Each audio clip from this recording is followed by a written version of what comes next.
the New Zealand Tech Podcast, brought to you by Gorilla Technology, proactive and strategic IT.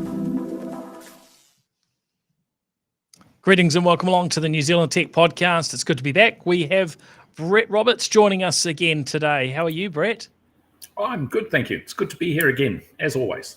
Always good to catch up, and always good to delve into what's happening in the tech world, and see what we can take away. A lot of stuff there that we can delve into today.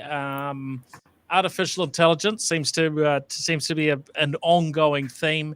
I guess I'm enjoying sort of seeing more and more, useful applications that are, hopefully not too scary and nasty, sort of Big Brotherish. We've got some drones in there, a bit about Starlink, and Facebook are back in the news. As is Spotify and Joe Rogan, so plenty to delve into. Maybe you could just remind listeners where you fit into this big wide world of tech, Brett. Oh, okay. Where to start? I've been, I guess, in the tech world since the early 90s. I spent 13 years at Microsoft, left there in 2010. Ran a digital agency here in Tauranga. I've done some time at, in a good way, at Callaghan Innovation. I'm back there now. And I spent 4.5 years at Datacom prior to that. So, yeah, I've been in the tech world for a long time. And I'm my background is I'm a qualified aircraft engineer. So that's me in a nutshell. That's pretty cool. There's not too many folks that I know that have that up their sleeve, Brett. That could be quite handy one day. You know, if you've got a broken, aircraft, 747 or something, 767, we should talk. Excellent. Now, one thing that caught my attention, as often do these sort of robot stories, Brett, is that the US is testing robotic patrol dogs along their southern border. Now, as far as I'm aware, these dogs can't bite. They don't have any weapons loaded onto them, which we have seen sort of shown off actually by by the company that's behind these particular robots, which is Ghost Robotics. I think we talked about it a few months ago that that was one of the things that they were showing off on their website, that they were sort of targeting those military types of applications, which is somewhat spine chilling. But when it comes to certain roles these days, it's getting harder and harder to find people that maybe want to do those, carry out those roles, and then there's the budgetary challenges. So here we've got the Department of Homeland Security in the US trying battery powered robot dogs. Do you think this is going to fly? Is it too early on in the tech? Is it going to just scare people too much, or is this just the future we're going to have to get used to? So probably all of the above, right? So it's something I do a lot of talking about tech in the future and impact, particularly on society and stuff. And there's a few interesting things in this. So one is robots are absolutely taking and will take even more of the lower wage jobs. So in fast food places, for example, logistics. Obviously, there's you look at Amazon, for example, and in fact, security. Is another area. There are robots that look like Daleks without the big long things sticking out the front of them that are in use on the Microsoft and Google campuses today. So I think we will see more and more of this stuff, and I'm sure that at the beginning there'll be all sorts of glitches and hiccups with it. But the reality is that the tech is getting cheaper and cheaper to build. It's becoming more and more reliable. The artificial intelligence and the stuff that powers it's getting smarter.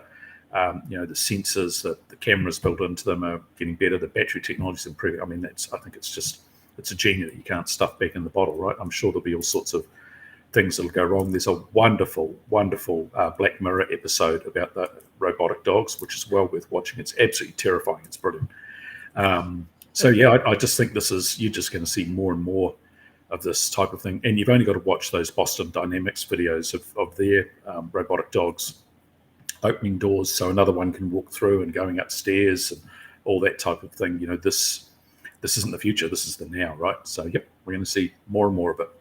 Yeah, I think you're right. It really is, and there is a bit of a journey for the technology to develop, battery life, all these different dots to join up. Also, getting people comfortable with it, because right now you drop a story like this, and there'll be a lot of people that'll be freaked out by the concept, especially when you put that together next to a YouTube of a robot dog with weaponry on it, or you have a look at one of the Russian videos of a Exactly. robot carrying AK-47 and the like. So there is a journey ahead, and we're going to have to navigate this in a manner that hopefully the legislation is kept in balance and appropriate, because we already have military drones today that can go out and kill people. I think generally what we've seen has probably not been autonomous on the killing side, which is you can maybe breathe easy for a moment or two, but the future of how that plays out is something that I think as a society we've got to watch quite carefully. And we could spend an entire podcast on this. Absolutely. And we've all seen the science fiction movies. But you're right, there's so much stuff going on in that space, right? And you're right, the legislation is way behind. I know there are things at kind of a UN level or government level where they're talking about autonomous the weaponry and all the other type of things. But of course, we're only getting to see what we get to see, right? I hate to think what's going on behind the scenes. And of course, the whole thing with Homeland Security is they don't give a toss what anybody thinks, right? It's Homeland Security. It's the United States. And so, they are able to probably get away with things that private corporations can't. But I think you can absolutely bet that these things will be wandering around, the Microsoft and Google and other campuses in time. I'm not sure whether I'm wildly enthused about it, but I'm not sure that there's anything we can really do about it. But the legislation piece is absolutely critical here. And, governments move like chilled treacle, and technology companies move at light speed. So there's the gap in between the tech and the legislation is just widening all the time. And that really does concern me. Yeah. I think it's good to be talking about these things. We've got to keep them out there in the open so that we don't get surprised too much, right? And we there's always surprises. We let the big companies know what we're not comfortable with, and we let them know that not everything is okay. And I think we've seen that going on in a lot of areas recently, and so that these things do get heard, which is pleasing. Now, wanted to jump into the news from SpaceX last week that they're supplementing their standard Starlink satellite service, which has been nothing short of incredible, I think, for a lot of people around New Zealand and other parts of the world where they're in locations where broadband has been quite limited. And New Zealand is one of those countries that's done an incredible job on a broadband front. But still there are limitations in certain locations and not a good offering available to everyone. I think the government's sort of targeting over 99% now to get either fibre or some sort of rural broadband connection, which would have still left that less than 1% without any sort of great connectivity other than satellite. And Starlink have been doing a very, very good job on that front. A few shortcomings, and I guess that's what Starlink are in part addressing with this new service, which is their premium Starlink offering aimed at businesses, and will basically allow organizations to drop it's about $500 a month, so that'll land in the direction of 800 here in New Zealand. And that assuredness that you can most of the time get a pretty good fast internet connection, and they're even ramping up the speeds from what consumers have been getting. I think is going to be fairly attractive, but it is a big price jump. There will be a $2,500 US fee, so I guess we're looking in the direction of 4,000 New Zealand dollars. So businesses will have to think a little bit more seriously about this than the base Starlink offering, where it's a $500 US fee for the equipment. So yeah, you're basically looking at five times the price. Performance wise, looks like it's going to be in the direction of twice as fast as what people have been getting today. And look, I've given a good bit of testing to Starlink over the last few months, and talking to others that have got this service. If you can't get access to a fast DSL connection, fiber connection, or the faster end of the scale on a fixed wireless broadband 4G or 5G, or even if you can, in some cases, Starlink comes in with an even better result. So I think this is really, really pleasing, and there will be customers in New Zealand that are going to really appreciate this. But I think it will be a very small percentage of their user base that are going to want to spend 5 times what the normal price is, and probably most smaller businesses that need a bit of a connection will be quite happy with the base offering, even though it's not officially targeted at businesses. Probably one thing I noticed they haven't mentioned is a sort of fixed IP address, routable IP address. So maybe that's something that they will end up offering in the future that opens up the connectivity options for businesses. Yeah, look, I find this whole thing fascinating for a couple of reasons, or a bunch of reasons. One is, if you and I had sat down over coffee 10 years and talked about this, we would have laughed ourselves silly about how stupid and completely unachievable it was, and it's been done. True. The tech is just racing ahead. At the moment, they're still using radio for communication, but they're looking at the next stages that they're going to use lasers for communication between satellites. The Chinese government are looking at following suit and putting their own constellation up in space. If Elon Musk can do it, then others can do it. It's not like the technology's unknown. Look at Peter Beck, and SpaceX commoditizing getting satellites into orbit. There are going to be many tens of thousands of these things floating around the place, which, of course, astronomers are absolutely up in arms about, quite rightfully. The first lot they sent up were pretty reflective. The new ones, I think, are more, they're painted in quite dense black, non-reflective black, or they've done some, but still blocking the night sky, which isn't a good thing.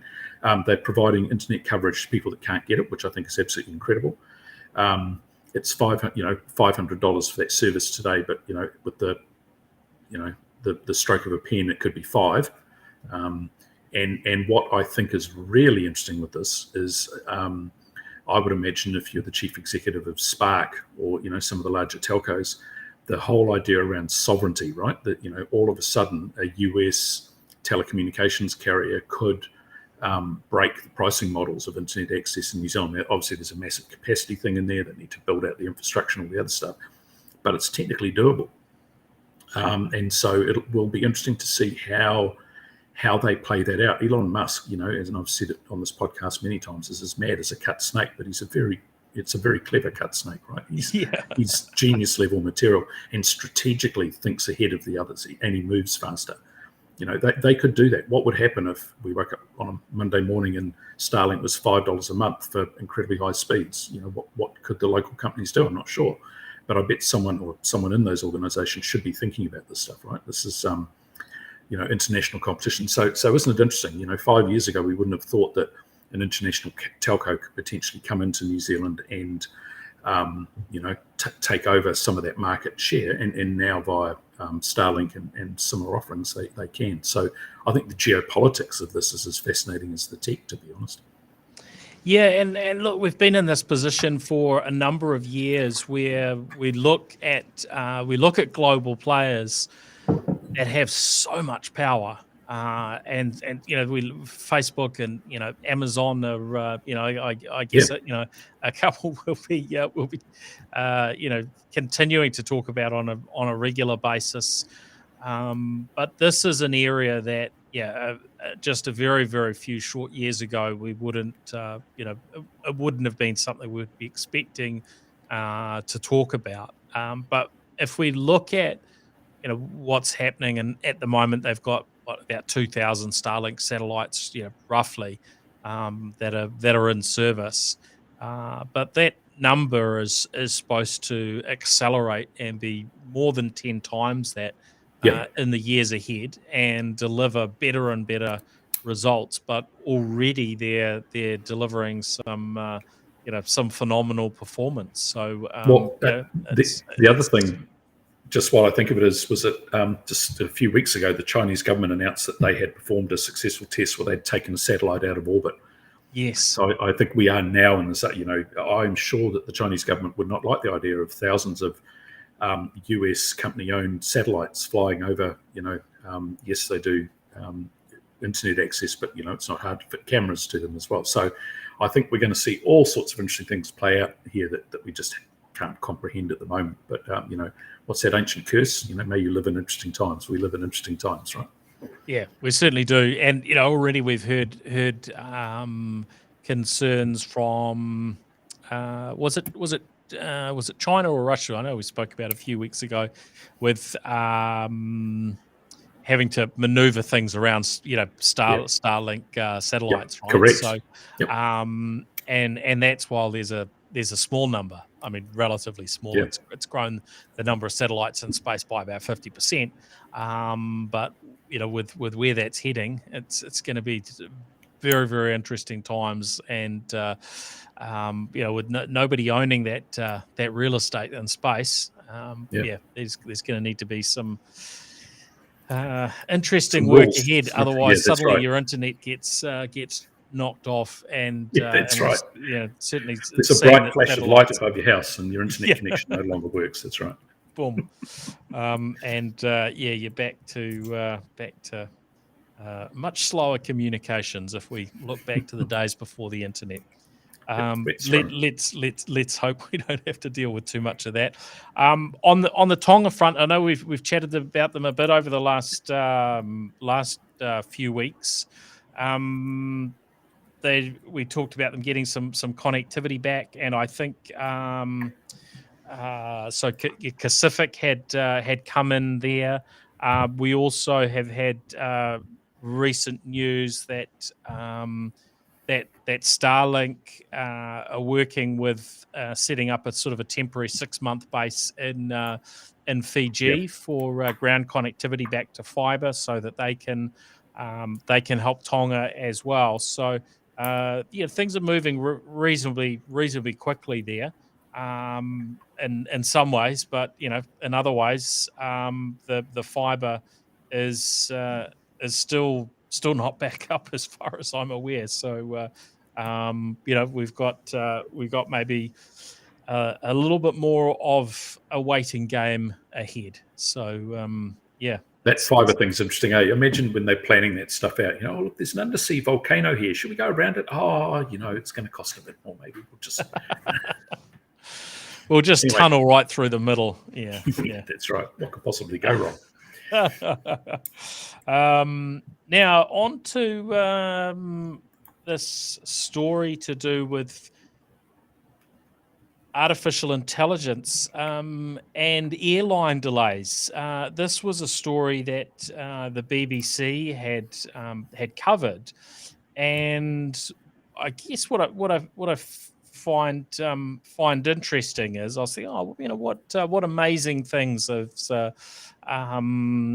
this, I think it's an Israeli company that's a startup called Intel Act, who are a provider, and there are others that are working to reduce these delays that we often see with flights. And I was kind of curious as to, well, what amazing things have they done behind the scenes? And I guess most of it is just kind of reasonably simple things. They're tapping into existing cameras that are actually already there in the airports and around the planes and so on. and they're looking out for things that can alert them in advance that there might be some sort of a delay. Are staff getting fatigued? What things can they recommend in terms of a workaround if a fuel truck arrives late, and sometimes they can do parallel boarding where passengers board while the aircraft is being fueled. But apparently in those sort of cases, from a safety perspective, they need to keep a fire engine present. But if you know that's what's going to be required, then the technology can actually help you do these things. And the delays are pretty expensive, aren't they? So if some simple technology can help catch these things based on the existing technology, cameras and so on that are already around the place, it seems to make some sense. Well, it's interesting. So this is something I actually have quite a bit of understanding of, but not from the artificial intelligence, just the actual human intelligence side of it. The last role I had at Air New Zealand a million years ago, I worked in flight operations for the national part of Air New Zealand. And I actually sat in the room with the team in Auckland, Wellington and Christchurch in particular when disruptions were happening, and watched how decision making happened. And it always blew me away. They had aircraft in the air, they had aircraft stuck on the ground somewhere, something was broken. There was never one problem, there's always several. There were things about having to get crew hours correct, and even really simple things like we have to get flight attendant XYZ back home because they're a mum and they need to get back for their kids. And so they used to in their brains figure all of these iterations out of the best configuration they could get, how to get around the problems. If New Plymouth was shut due to weather or whatever it was. And it always blew me away just how incredibly effective and efficient they were at doing so.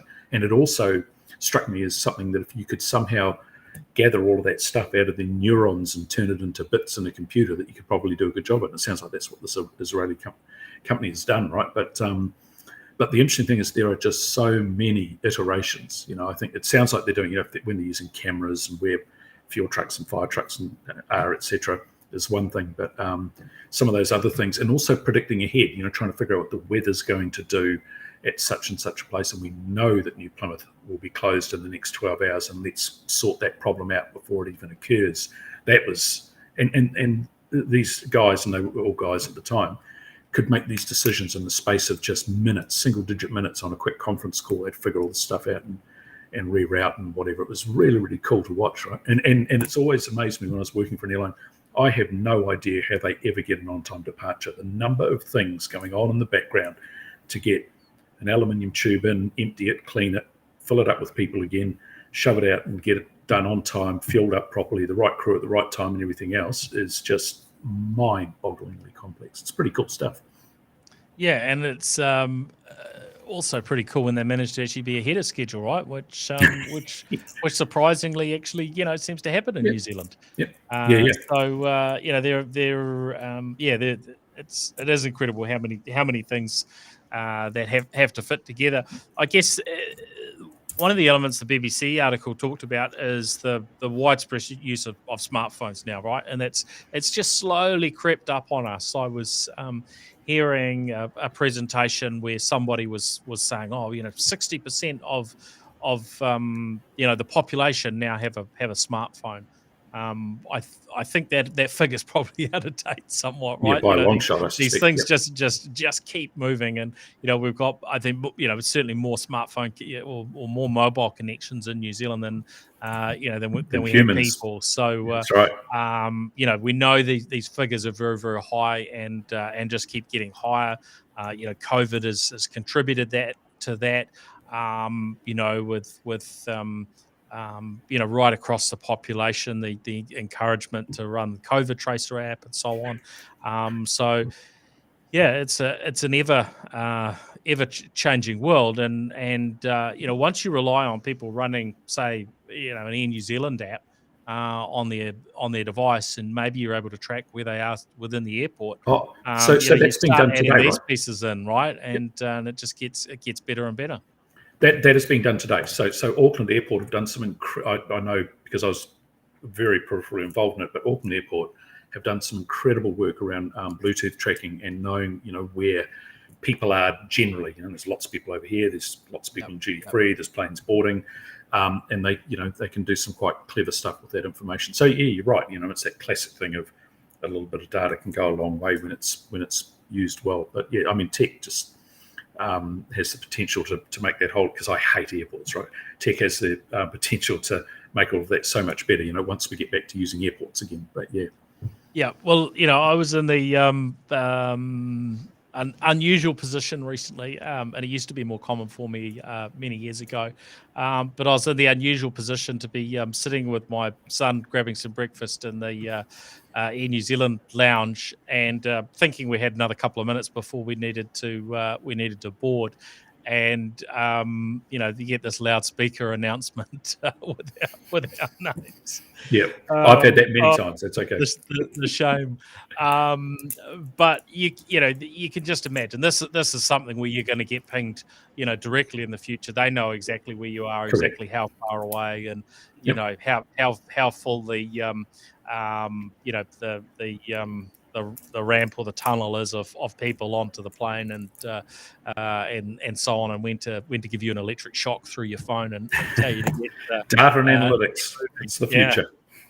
So yeah, it's gonna be interesting to see how that moves ahead, and what sort of smarter things that will happen in the future. And I guess you can imagine some of the rules changing a little bit in terms of when you have to board and so on, in conjunction with maybe you get some benefits if you're running the app actively and are willing to share a little bit of extra data with them. And gets. Exactly right. Yeah. Now drones are a topic that we do keep coming back to, but at times it seems like, drones, I was going to say they never took off, but That's terrible. Sorry, but it does seem as though it's been quite gradual, the movement of some of the ideas that we've been told about over the years. And look, we're going to have everything delivered by drone, and it might be a drone that an air-based drone, or it could be a robotic sort of delivery machine. But actually these things are happening in different places, and we're hearing if you keep your ear to the ground, there are more and more stories of how this tech is actually getting put into place. We've seen I think Stuff was covering drones helping to reseed a habitat for koalas that had been basically ravaged by fire, and so they actually needed to replant there, and they've been using drones for that, which I thought that's a pretty cool idea. And it's it makes sense, right, where the technology can do the job much quicker and much easier than possibly any other way. Why not use a drone for that? Well, I mean, look, so there's a few things going on here, right? So one is that the tech's getting better all the time, the battery life and all that type of thing. Things are getting lighter, engines, the electric motors are becoming more powerful. They're getting cheaper. You can go into AliExpress and buy a drone that'll follow you, and take photographs and everything, and for $100, $125.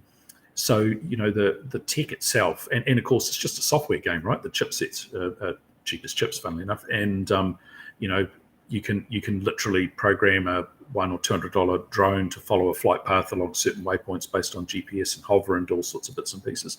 I've seen them used for firefighting. I see the stuff you talk about, the wildlife stuff with seeding. I've seen them used for planting tree seedlings. The potential for the use of the technology is just limitless, right? And you talked about delivery robots. Those things are being used all over the place as well. So again, I think I said at the beginning of all this, I can just see that robots in particular will eat a lot of the lower wage jobs, that those jobs that require just drudgery is not the right word, but just repetitive things, planting seeds in the ground. And there's, as you know, there's a ton of work going on in New Zealand around agricultural robotics, right? Robotics Plus is literally, I don't know, a few kilometres down the road from me. There's some amazing stuff going on, right? And this, it is a hardware game, and the hardware capabilities these days are just incredible. And then it's a software game, and that's just racing ahead, particularly on the AI side of things. So image recognition, machine vision, and stuff. So you're just going to see more and more of this type of thing. Some of these things will work brilliantly, and some of them won't. I still remain to be convinced that delivering a pizza via drone is the smartest thing, but I'll be happy to be proven wrong. But there's a million use cases for this that just makes so much sense as the tech just plummets in price. And you and I were talking before we kicked this off about the drone project in Africa, where they use fixed-wing drones and deliver drugs into incredibly remote areas. They launch them with a catapult. The drones are very, very cheap, so if they don't come back, they don't come back. It's, no one's particularly worried. There's just going to be more and more of this stuff. It's absolutely incredible. And again, if we were sitting down over a coffee 10 years ago, we wouldn't be able to figure out how someone could take a $100,000 drone and not worry about if it doesn't come back, because we didn't realize that one day there'd be a $100 drone or a $50 drone or a $20 drone. It's absolutely amazing. Yeah, it really is, and the potential for them just continues to increase over time, and you talk about price. That is the big disruptor. When it suddenly costs you a tenth or a hundredth of what it costs to do something previously because of the low cost with the technology, then that either just opens up things that would have never been able to happen before. Get some medicine to someone on a remote island. Think of what's just happened in Tonga, for instance. Yep. When you can get from one island to another, and a drone can just jump from one place to another pretty easily.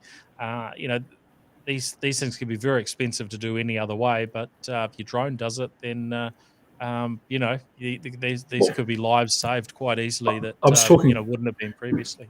I was talking literally last week to a guy about the use of drones for measuring pests in some mountainous country, not that anywhere, but they're doing it in mountainous country. So you can either set humans out there to go and count rabbits or hedgehogs, or you can fly drones that have cameras on them that can actually, from the infrared signature, tell a hedgehog from a rabbit, from a anything.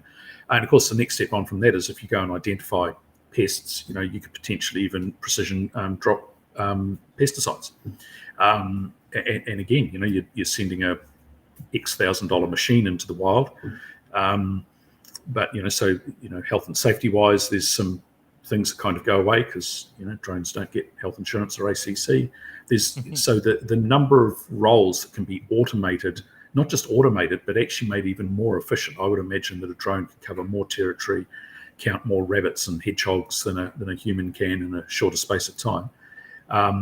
And the autonomy of these things is just increasing all the time, right? The ability to use radio altimeters for staying away from terrain and all that type of thing. I mean, even the cheap drones now can avoid trees and other obstacles. It's just absolutely incredible stuff that was, that fighter aircraft tech 20 years ago is now in the $200 drone you buy off AliExpress. Yeah, incredible. Yeah, incredible, isn't it? Now, another company we've spoken about in the past is Wing, and they're part of Alphabet, or who we still often refer to as Google, and they've been back in the media in Australia because they're partnering up with KFC. Now, when I saw this headline, this is my kind of partnership, man. I thought, oh yeah, here we go. We had, and it was years ago, probably 5 years or so ago, that there was a media event, and I remember seeing Simon Bridges as part of it, and it was for Domino's here in New Zealand, and it was drone delivered pizza, and you see them eating their pizza. But look, we're 5 years down the track, and we're not seeing anyone delivering pizza by drone. It's still coming by car around the roads and held up at the lights, and it's half cold by the time it arrives. So my immediate thinking is here we go again. this is just a pure sort of spin PR campaign of something that's not really happening.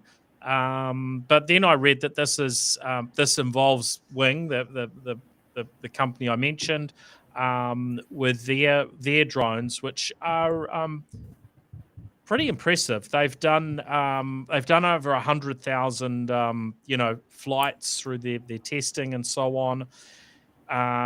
They're pretty big, so they're winged, but Yeah, they they've are. also got what have they got? 12 rotors on them, length 1.3 meters and a 1 meter wingspan, and they're a bit over 5 kilos and can carry 1.2 kilos, of whatever it is that they're going to deliver, with speeds of 100 kilometers an hour, and 20-kilometer round trip distance. Probably depending on how much they're carrying. So, not to be sniffed at. They're actually pretty capable. And what they seem to be doing in Australia is they've picked some locations, one of which is Logan in Queensland, and it is a bit of a trial at this stage, but it sounds like this is going to be an ongoing activity. So what do I'm reading here that their work in Logan has helped Wing reach a milestone of 50,000 deliveries in 8 months. So there's actually real stuff going on here, Yep. and yeah, I think we're a step closer to this sort of stuff actually just becoming the norm, that we it's just the same as Ubers or any other bit of technology that's absolutely taken for granted, as it is today. It just well, I guess will be part of your probably Uber experience in the future. You'll get a message to walk outside as a wire drops down from the craft with your package, and you just need to unclip it and wander off. Yeah, look, I find all this interesting because, as I said before, I've got this background in kind of the aviation sector, and obviously a bit of tech stuff as well. And it's interesting for a few reasons. So one is the tech will do whatever you want it to do, right? I think we've kind of solved a lot of the major problems with the stuff now. But the idea of a 20-kilogram thing traveling at 100 kilometers an hour through the air, without some sort of very, very effective safety mechanisms. What happens when the first one crashes through an apartment window and kills a young child? Some of those things I haven't seen answered particularly well. They are devices. The wing ones are interesting in that they are fixed wings, so that I'm assuming there's some kind of glide capability, and obviously building the software to put it down in the sea or a lake or something is all probably a relatively easy, simple thing. But for the other types of drones that actually rely on 4 rotors all spinning at exactly the right amount at exactly the right time, what happens when you clip a bird? What happens when a battery fails? What happens when a motor fails? What happens when a prop breaks? There's a whole lot of concerns in there that I still have some serious concerns about, right? It's certainly not like aviation, where everything's triple redundant and we've got skilled pilots and a whole lot of other things. Aviation, aircraft travel is the safest means of transportation in the world for very, very good reasons. So I can absolutely see, and you can see what's happening here, right? They just want to get rid of humans out of the mix, right? They obviously want to make it cheaper and faster to get KFC or whatever it might be pizzas out to people. I don't know how they're going to keep them warm because, man, that'll heaters take a fair bit of battery power. But so I think I can absolutely understand why there's some commercial drivers in there, but I still think that there are some realistic impediments to doing this kind of thing. I would be absolutely fascinated to understand the legislature around civil aviation legislation around what enables these things and what sort of precautions they have to have in place to ensure that Jane Public don't get harmed by them. Yeah, well, the civil aviation rules have been probably one of the things that at this point aren't sort of super friendly to drone deliveries. Funny that. as of right, you can't just put some drones up and have them flying all over the place across where people are. But interestingly, just mentioned Domino's, and I had a little bit of a look, and actually, it seems as though that world first pizza delivery by drone was the one that was here in New Zealand, and it was just over a bit over 5 years ago in 2016. And there was a company called Skydrop involved, and in fact, their drone for that you can see at the Auckland museum, I believe. Okay. Yep, or at a museum in Auckland. What, did it crash through a window, or is it on display? Well, I've not heard an official word on, Brett. So you never It's know. embedded in a wall. They may have acquired it purely by accident. That's right. Look, it's up there, 30 feet up the wall. I'm trusting not. But apparently there are moves afoot to actually to take that to the next stage here in New Zealand. So Skydrop are they're a US-based drone company. And they're saying that they've managed to increase the payload. And we just heard 1.2 kgs was the payload for Wing. Well, they're saying they're up to 3.5 kilos. Yep. And that they're improving their accuracy, and they're talking about a parachute delivery system for safety. Now, I don't have too many other details about that, so I'm gonna have to do a little bit more research, because this one's just popped up, but it sounds fascinating. So I'm very, very keen to see what happens, and let's see. Maybe we will. Maybe we will be having pizza delivered to one or two parts of New Zealand this year, Brett, with a drone. We live a bit outside town in Tauranga, and we can't get Pizza Hut or Domino's or any pizzas delivered here. So I'm all in if they can pull this off. I love the idea of a parachute floating down with the pizza at the end of it. I mean, that's just almost perfection for me. So yeah, it'll be interesting to see if they can pull this off. The other thing I think that's really interesting is they're testing it here, right? We have ACC and you can't sue.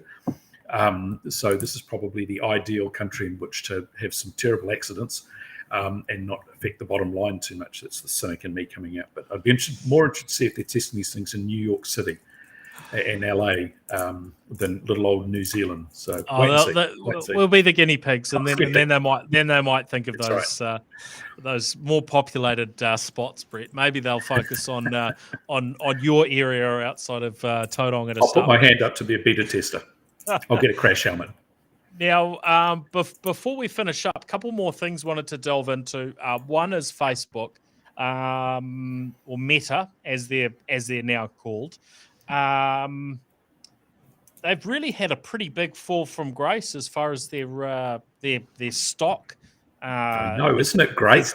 Is concerned, and it actually pretty mind blowing the level to which their stock dropped. And look, I was pretty shocked to see it was I think initially a 26% drop in their stock, and I was thinking, wow, if you were okay with the ethics of this company and so on, would now be a good time to buy. And I had a look at the numbers, and I thought, even on the numbers, I don't think it necessarily makes a lot of sense. Now, it's not financial advice or anything like that, and but disclaimer. Yeah, looking at the numbers, okay, very interesting. There's still got quite a high multiplier on the stock price. But the other bit, I guess that I just thought, this is a reflection. There's a reflection here of how so much investment is done, and it seems to really lack kind of a futurist mindset or a long-term view on these things, because everybody seemed to sort of bail out on the Facebook stock on them, on their growth having gone from, slightly positive to, a fraction of 1% downward.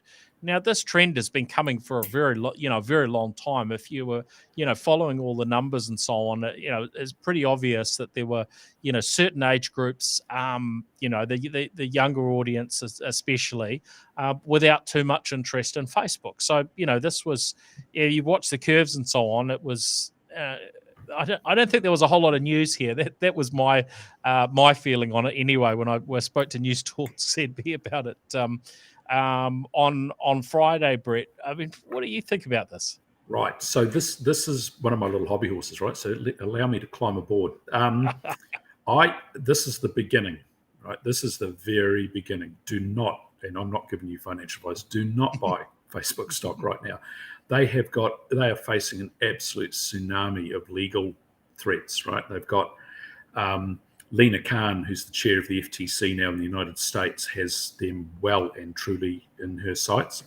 And, they have done an incredible job, particularly Zuckerberg and Sandberg, over the years of, avoiding, obfuscating, lying, and a bunch of other things to avoid any kind of criminal liability. And I think a lot of those chickens are coming home to roost. I'll read you something that I found that was absolutely fascinating. So there's a guy on Twitter, Jason Kint, and his handle is Jason_Kint, KINT, who follows the Facebook stuff really closely. He actually has some really good insight around it. Anyway, there's a judge who has issued an order to Facebook just literally in the last 4 hours or so.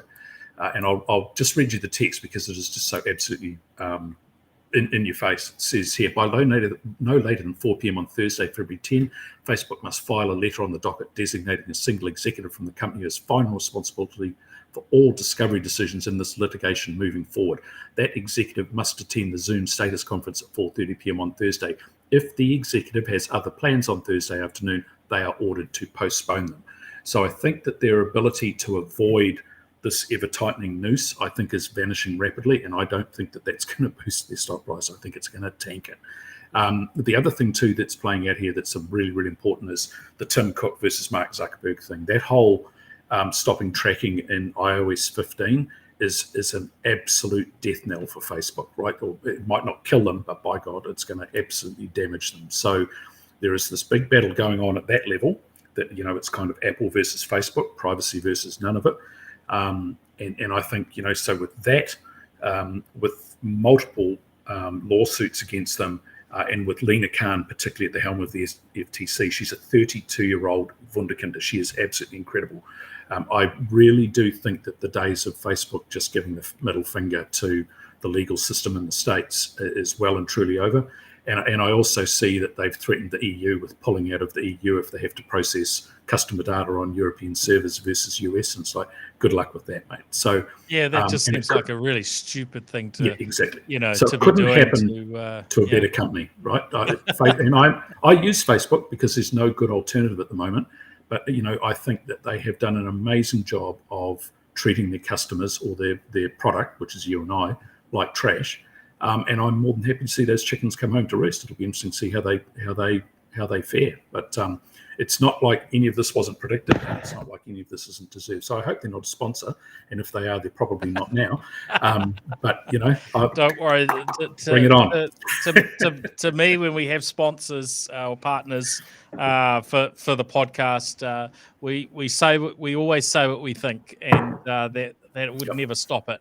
Now, I have been told with TV stations and so on when I've suggested a topic that I want to talk about. Sorry, we can't talk about that, Paul, because that crosses into the territory of a sponsor. And I mean, and but you generally wouldn't hear anything about that. And I'm usually not ready to go and drop a major broadcaster in it, but this is the reality of how they operate.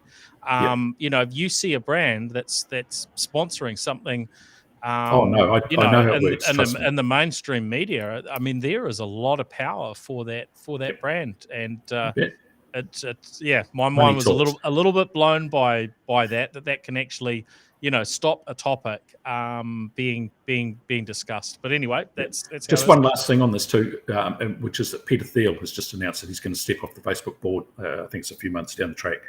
And there's another man that everything he touches is septic as well. But so I think. Hey, he's touched New Zealand. Come on. Yeah. Okay, he's a New Zealand citizen. I mean, thanks, John Key. I think there is just so much sepsis. Is that the word? There's just so much horribleness around all of Facebook, and so I don't think they can maintain their position. They might maintain their market position, but I think their financials are going to struggle. And so it'll be interesting to watch stock prices dropped over 30%, I believe. It has now. So. And look, I think that they're not going to maintain that sort of same position in the market. And what's what I'm seeing is in the early days of Facebook, I looked at and because I'd been involved in the social media world myself, and had launched a specialized social network. And have been watching, Friendster and MySpace, which was the two that came before. Those were the days. Facebook. And in fact, what we launched with worlddj.com was launched before Facebook as well. And so when Facebook came along, I thought, this is the latest trend. I didn't accurately, just pick the level of reach that they would get. But once they got that reach, what I noticed was, hold on, they've got this moat because it's the one place you can go where just about everybody is, right? Yep. And for a long time I thought, boy, that moat is going to be incredibly powerful to them. But now what we're seeing is, we're maybe getting back to smaller online communities that might be focused in one area or another. So there's niche platforms such as the social audio platforms like Clubhouse, which are still very, very niche, but they're in that space. Twitter's in that space. We've been testing LinkedIn's proposition in that space over the last couple of weeks. Spotify are in there, so that's just one. Of course, TikTok has just been massive, but that's another thing taking attention away from Facebook as YouTube on the video front. Discourse is something that seems just to be quietly Discord. Is just quietly accumulating more and more communities. And you jump on a Discord community, it's that's its thing. And it's a such a different model to Facebook.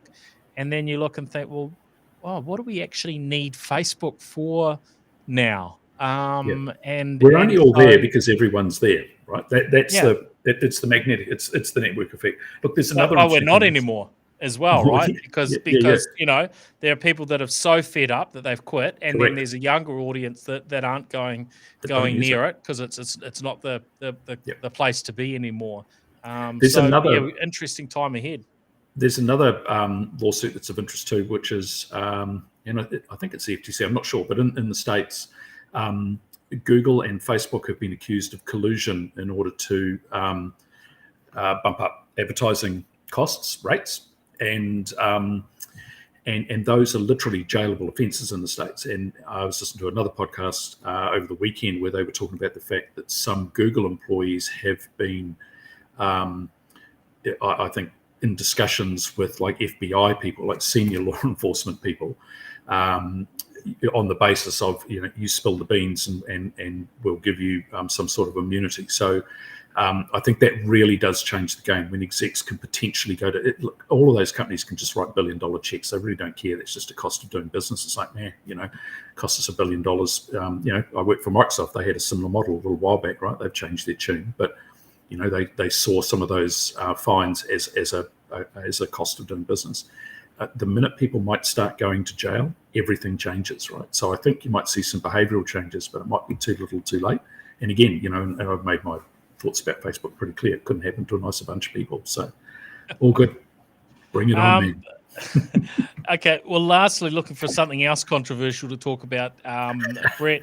Let's talk about Joe Rogan and Spotify. Yeah. Now, I think, there's there's a whole lot of perspectives you could sort of delve into here, and I've been looking, looking at the discussion from, some of the podcasters' perspectives, and the medium of podcasting, and the medium of podcasting is sort of designed to be this open thing where anybody can record some content and release an RSS feed, and that can be picked up by basically any podcatcher or any podcast app. But of course, we're dealing with quite a different situation when we're talking about big players, and especially Joe Rogan, whose podcast, certainly prior to joining Spotify, was the number one podcast, in the world from a listenership perspective, and certainly, or especially if you include the number of hours that people, potentially spend listening, because it's quite long, quite long content. But I mean, this one's just playing out in public with. Some pretty interesting things to watch. I'm keen to hear your take on it, Brett, because you suggested we cover this one. Yeah, look, I find this really interesting, right? I don't listen to Joe Rogan because I don't listen to racist, misogynistic people, right? And you've seen the videos, right? That he is a deeply racist man and has said some terrible things in the past. I don't particularly like, but that's not the content I'm looking for. He's a content aggregator or curator, right? That's what people like. Oh, he always has these interesting people on. I can find those interesting people on other podcasts if I want to, or YouTube or other things. A lot of the people that he has on aren't people I'd particularly be interested in. So I think from the point of view of deplatforming him, I don't think that's necessarily the right thing to do.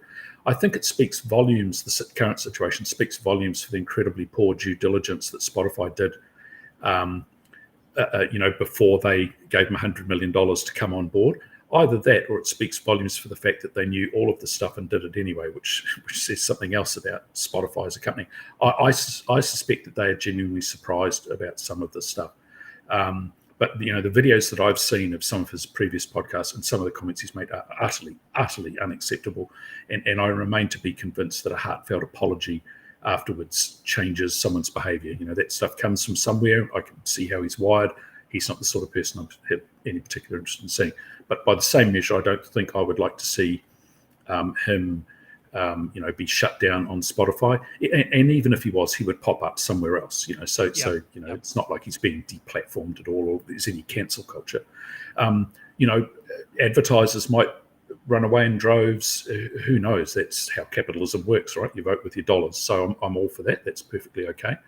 But I think one thing that is really interesting, I think it was either Scott Galloway or Kara Swisher brought this up in a podcast I was listening to recently. If you listen to the Spotify CEO talk, he will run a mile from saying that they're a media company. He keeps talking about them being a platform because, of course, the legalities, particularly in states around, with being a media company and editorial stuff is different than if you're just a platforming people. Being responsible for what you're saying versus not holding any responsibility whatsoever, kind of. That's and they don't want that responsibility. There's too much legal legal jeopardy and all of that. So I think this is going to prove to be quite an interesting test case, so to speak, in that, I think you'll see the next big star that Spotify bring on board, they might actually spend 15 minutes on Google doing a bit of background checking on, because they clearly didn't do it this time. But I think you are going to see potentially from Spotify a little, and I see that they've already deleted a bunch of his previous podcasts with, and man, some of the videos. Apparently, he requested that they remove the 116 episodes. So, and I understand that's a lot of content, right? I mean, I don't. He's produced probably over 1,000 episodes. But think about that, right? Like 100. If it was 1 or 2 episodes where he'd said something out of place, or said something he shouldn't have, or had one wine too many, I can actually understand that. That's a ton of content, and you're going to trip over yourself occasionally. That 116 episodes, the man is a racist misogynist. That's just the facts, right? But I admire the fact that he stepped up and apologized, because it did look to me like a genuine apology. I will be absolutely fascinated to see what he's going to do to improve himself as a human being, because he's a pretty low one in my humble opinion at the moment.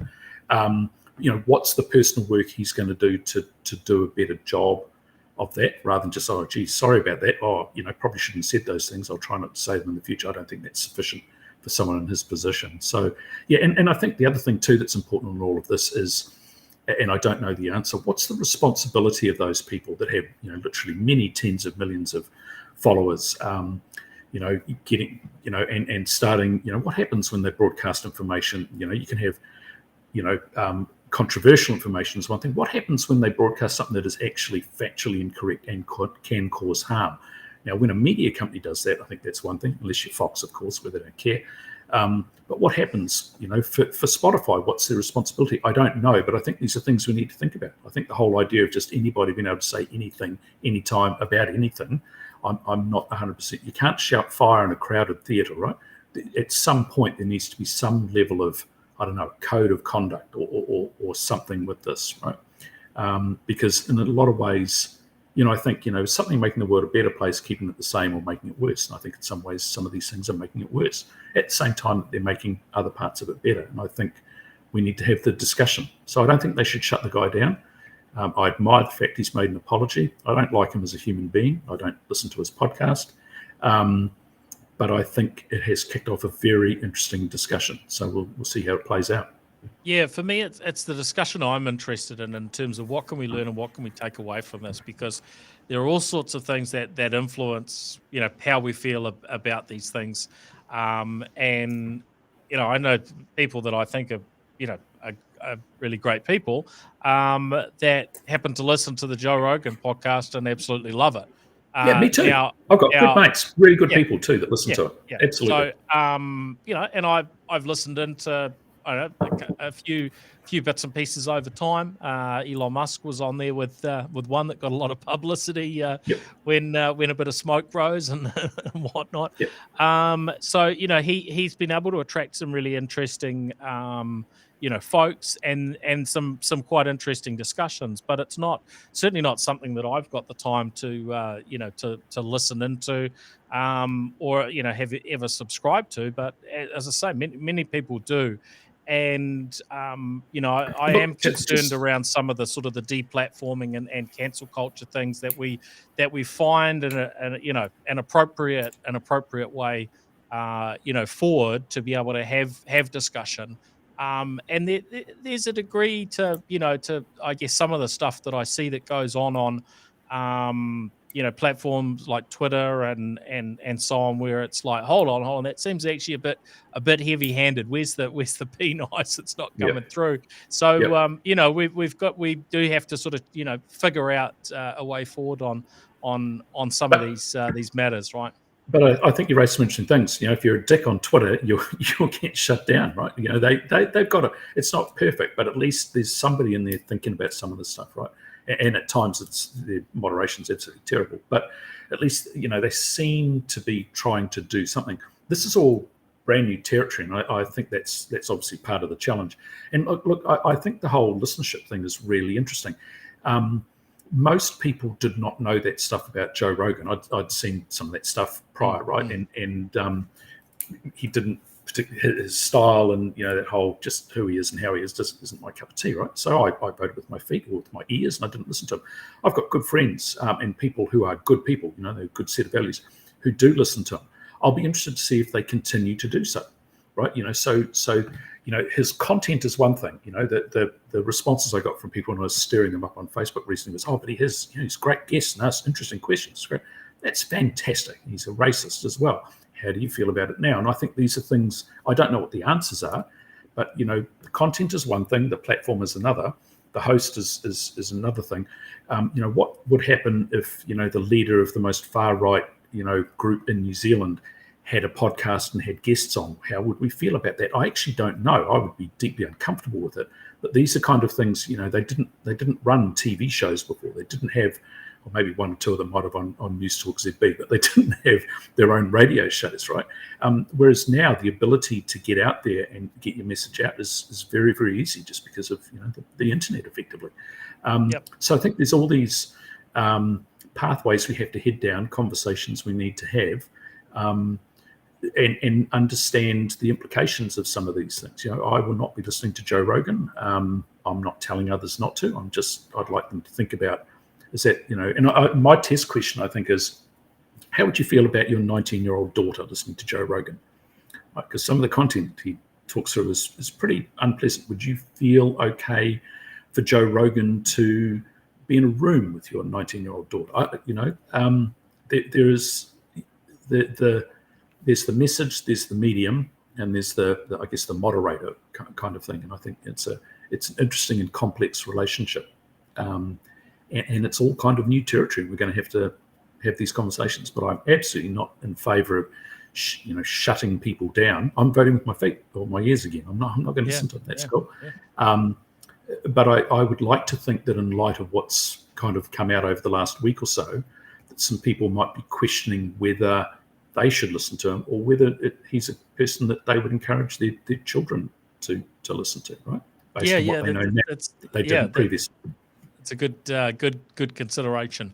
I obviously haven't read or listened as deeply as you have, because I've mostly just sort of seen the headlines on it, and I watched his apology. So I'm more curious than ever in terms of actually what he was apologizing for. And I'm sure that can probably be reasonably easily found, and that gives a bit of a clearer picture.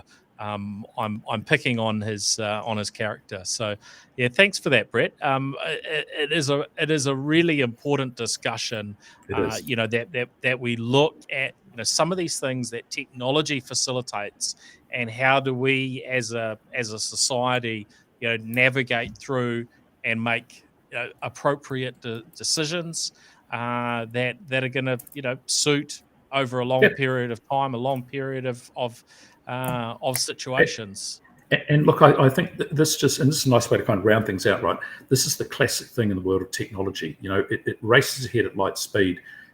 Just because you can doesn't mean you should. You can download the files for and print automatic weapons now on a 3D printer. The police have already seized a couple of them from gang members in Auckland. Should we prevent people downloading files for automatic weapons and printing them? I think we should. Is that impinging on their personal freedoms? Maybe it is, but it's still okay. So I think the key thing here is the debate, the discourse. I think understanding the parameters of that and the implications of that are important. One of the things I do believe is that there are people in the technology world who will do things that are not the right thing in order to make money. We look at things like Clearview AI and some other things like that. We cannot necessarily trust the leaders of these businesses, the founders of these businesses, to do the right thing in the long term. In fact, they might not even know what the long-term implications of some of these things are. They're effectively letting technology genies out of bottles, and the long-term implications can't necessarily be planned or predicted accurately, from the get-go, right? So we need to have these conversations, and I think that's a really important part of it. And look, this is one of the great things about your podcast, right? We can get to have these conversations. There aren't a lot of mediums where this discussion's happening. And I think it's very important that those of us in the technology world, understand what our tech can do, good, bad, and ugly, for the rest of the world, and that we talk about that stuff. I think that's absolutely imperative, even more so now than in the past, and I think it's going to be increasingly so in the future. Thanks, Brett. We'll finish on that note. It's great to get those perspectives, and just a reminder of sort of what it's all about. And so we'll look forward to further debate and discussion on these things. And look, hopefully the best things that come out of these discussions and all of the other discussions that are going on, around the place on these important topics get noticed and action gets taken. But we do seem to see that companies, boards and shareholders take note when people are unhappy, and often it's the shareholders that are unhappy, and governments take note, and we are seeing change for the better. In situations where technology has facilitated things that maybe not so ideal. So yeah, thanks. The fastest way to a CEO's heart is to tank their stock price, mate. Trust me. Yeah, well, and I guess with Joe Rogan coming out with, I mean, there's been a couple of bits over the past week or so. You think, well, here's somebody sitting on $100 million. What does he care about what anybody thinks? But I'm kind of encouraged by some of his response, because he could choose other routes, shall we say? And so I'm hopeful that we will see good things going forward. But we'll wait and see on that front. But thanks again, Brett, and we'll look forward to catching up. Maybe next time you're about Auckland, or on another episode in the not too distant future. And thanks everyone for listening in and joining Brett and I today on the New Zealand Tech Podcast. Big thank you to our show partners, Gorilla Technology, Vodafone, HP, Vocus, and Spark. And we'll look forward to catching you again next week. All right. See you, folks. Thanks, Paul. Cheers. The New Zealand Tech Podcast, brought to you by Gorilla Technology, proactive and strategic IT.